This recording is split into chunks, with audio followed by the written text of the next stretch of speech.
Okay, so here we are back at the grind once more. It's been 3 weeks now since we've seen each other. It's quite some time. A little bit too much time for a lot of us, I'm sure. I want to start off by saying I hope that your family is happy, healthy, and well, not suffering from anything more than a little bit of cabin fever. Uh, Hopefully, you're keeping yourself busy. I've been getting a lot of emails from students, some students that are in my class, some students that haven't been in my class for a while, and are just looking for something to keep themselves occupied. And this is great. This is fantastic. I'm always happy to help with that regard. So obviously, at home here, I'm trying to keep my own daughter pretty busy. She's just turned 7 this past Monday, so she's pretty. What are you doing over there? What game are you playing? Just give me a second.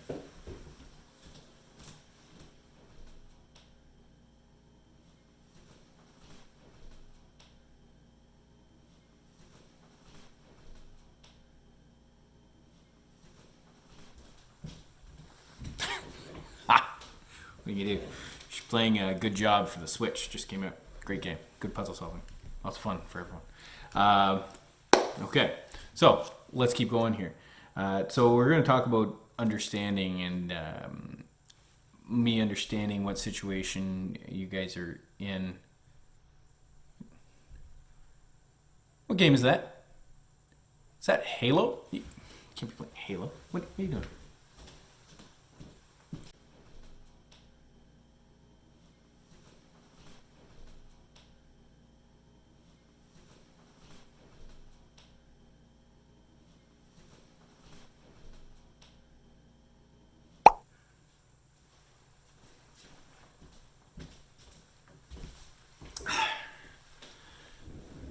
Ridiculous.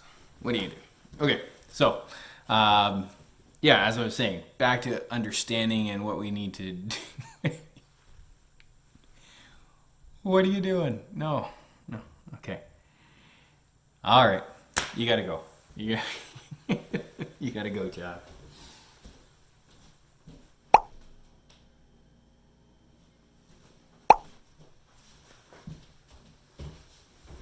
Crazy kids. What do you do, right? No, kidding. She's having fun. She's been educated and spending a lot of time learning lots of new lessons.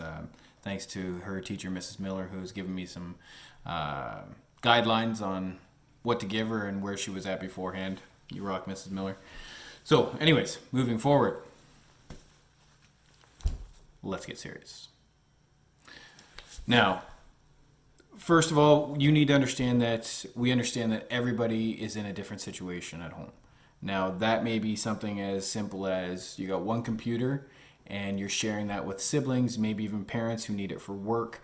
It may be that you don't have a computer at all. Hopefully, you filled out that survey by the school board, and they should be having stuff sent out to you guys in the next week or so, approximately. But if you haven't filled out that survey, I'll post a link on our Google Classroom website so you can actually do that and hopefully get whatever resources you need to continue forward. Other things may come up as well. Maybe your family just needs help. There's a lot of siblings at home or a sick elderly or whatever it is. You just may need to chip in a little bit more around the house so your time might be limited. It could just be a rough time for you in terms of the stress of everything, the anxiety of everything, and I get it. There's lots of mental health supports set up for you guys that the school offers, and you can contact the school to get those supports. So we're going to start off by easing into the whole process. And what I mean by that is we're going to start off by working on the assigned work you had before the break. You already know what that is. I'll go into a little bit more detail later on in this video, but you understand.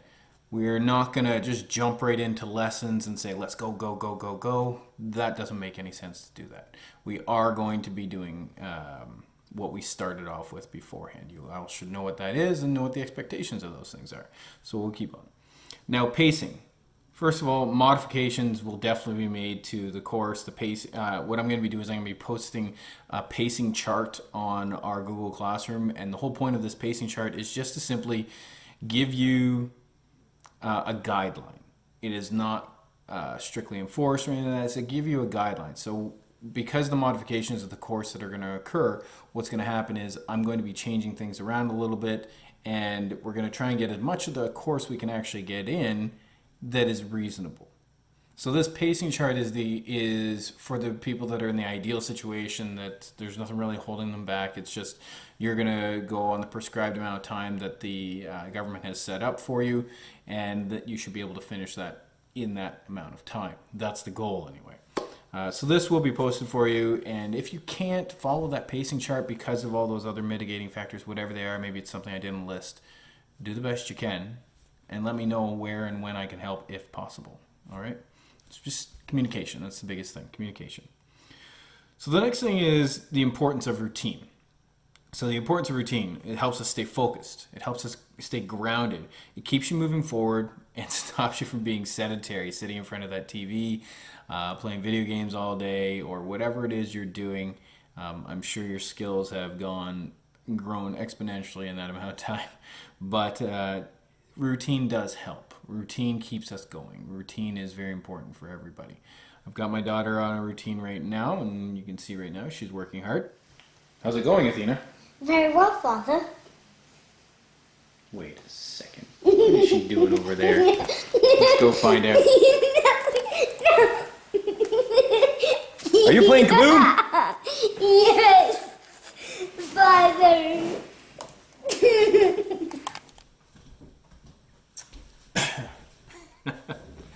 Not a surprise. No.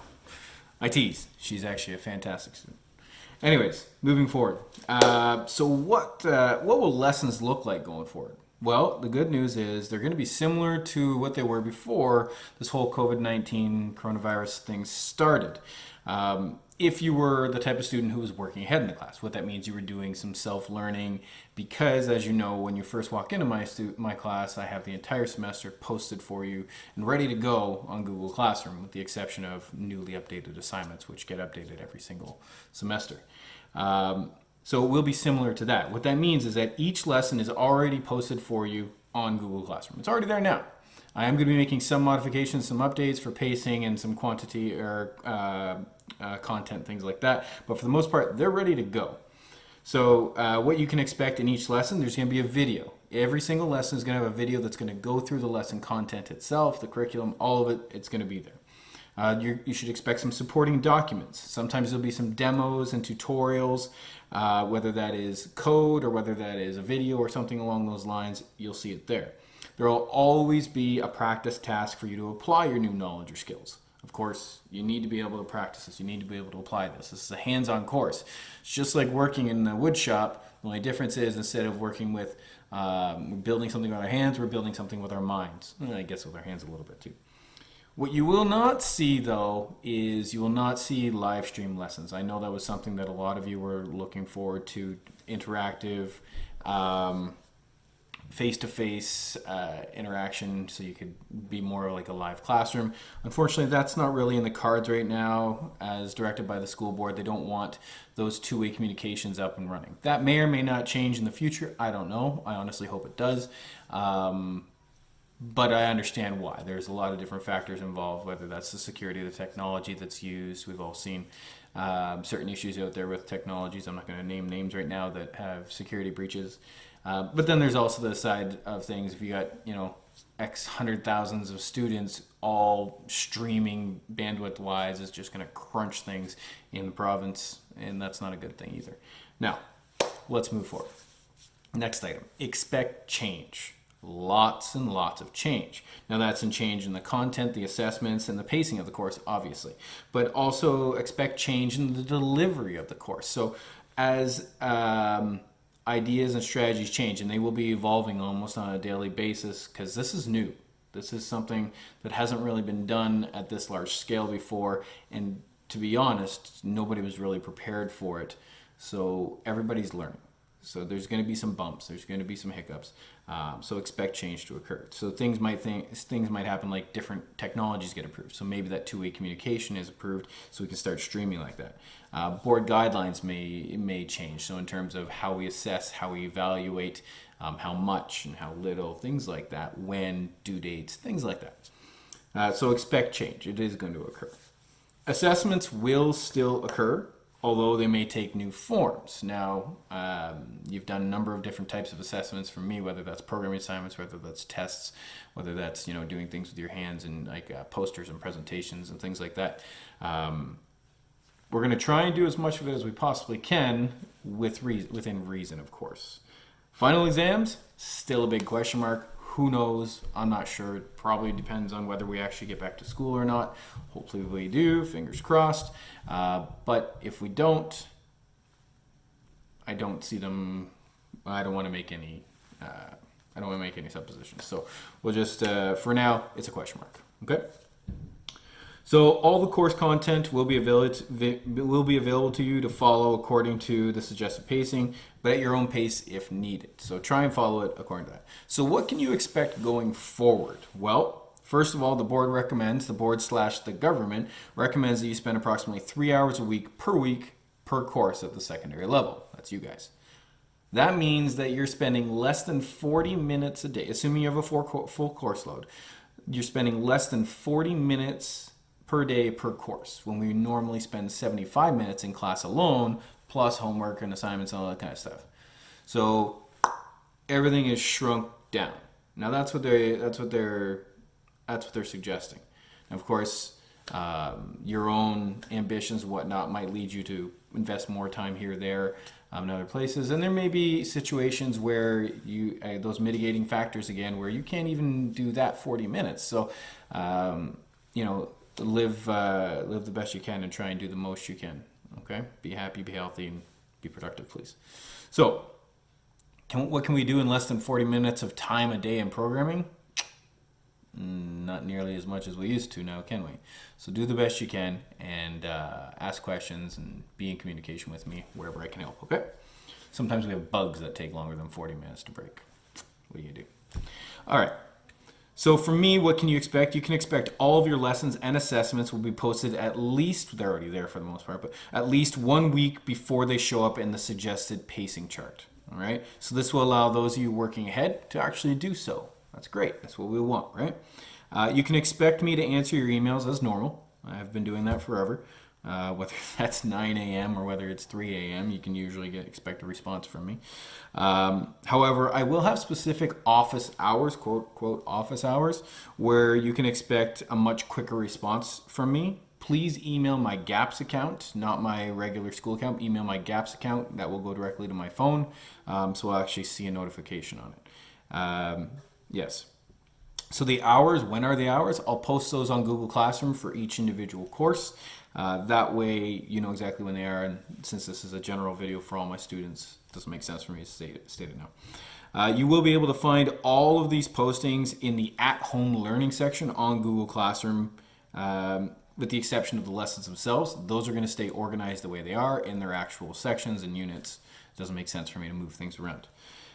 So find them there, find information about at-home learning in the at-home learning section. You're asked to check your GAPS email and the stream section of Google Classroom daily, please. Try and check it at least once a day. So if I have to post some important information, you can see it. If you can't, try and get to it the next day the best you can. But that's where I'm going to try and communicate with you for the most part. So I want to say one thing. First of all, thanks to Ethan Kritinov. He has done an amazing job helping me out, testing, getting MonoGame working up on Mac computers. Thanks, you rock. Basically, what's going to end up here is in the next upcoming days, we're going to post a quick little instruction set on how to get MonoGame running on your Mac computer if that's what you use. There has been issues with students using that in the past. Hopefully we get everything working and we've solved those problems so everybody is starting on the same foot without any issues. So that's about it. So what do you do? What's next? First, begin by working on your work from before the break. What does that mean? Well, if you're a grade 11 programming student, that means you were working on one of two assignments.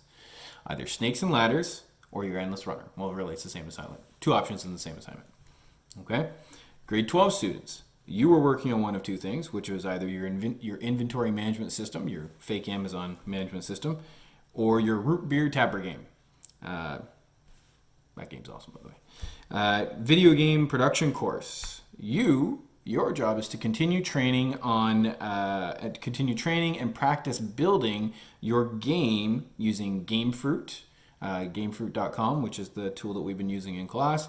For those of you with the more advanced knowledge and want to push that boundary a little bit, you're perhaps using the Unity version, the Unity game production stuff. No problem. Go on with that if you have the software set up at home. If you don't have the software set at home, I'm going to ask you and recommend to you that you go to GameFruit, since it's web-based and you don't have to worry about anything, and it works. Okay. Similarly speaking, if you were a student who was planning on using MonoGame to build your project from scratch, still possible, no problem. But if you're having issues with technology, again, jump over to GameFruit because we know it works and it's amazing. Okay. That's about it for that. Try to follow the pacing chart as much as you can. I know it's not going to be possible for everybody, but do the best you can. Contact me if you're having any issues. Just send me a quick email saying, Mr. Lane, sorry, I'm not going to be able to get to this week. I'm busy.